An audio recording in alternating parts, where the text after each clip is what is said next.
কথা না কিছু মনে আছে, আর তোর কথা নাই আমার মনে পড়বে, বুঝতে পেরেছিস? আমি তোকে চিনি না।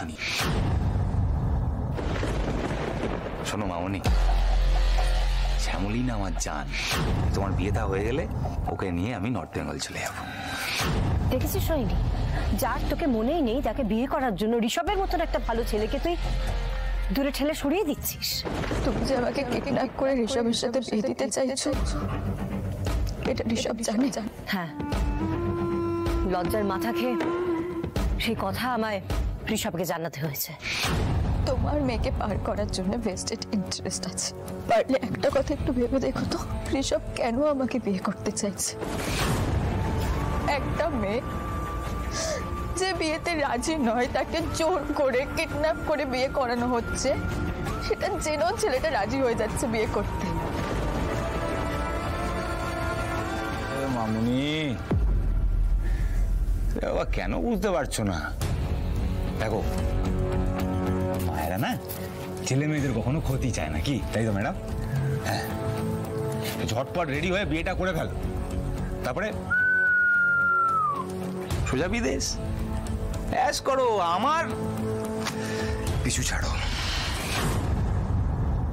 সত্যি রোহিণী, কি ভালো ভাগ্য তোর।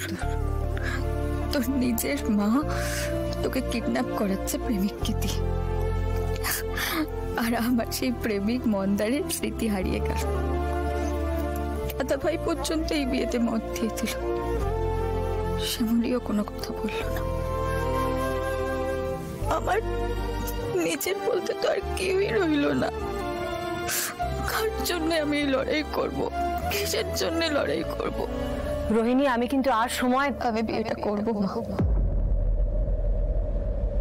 এগুলো পড়তে হবে তো, পড়ে নিচ্ছি। Good girl, very good girl, একদম ঠিক সিদ্ধান্ত নিয়েছো। না চটপট রেডি হও না, চলো চলো চলো, রেডি হও না, রেডি হও না। আমি তোর চোখের সামনে অন্য একজনকে বিয়ে করে নেব। তোর চোখের সামনে আমি অন্য কারোর হাত দিয়ে সিঁদুর পরে নেব। সেদিন তো সবটা মনে পড়বে না মন্দার, সেদিন তুই হাত কামড়াবি, মিলিস।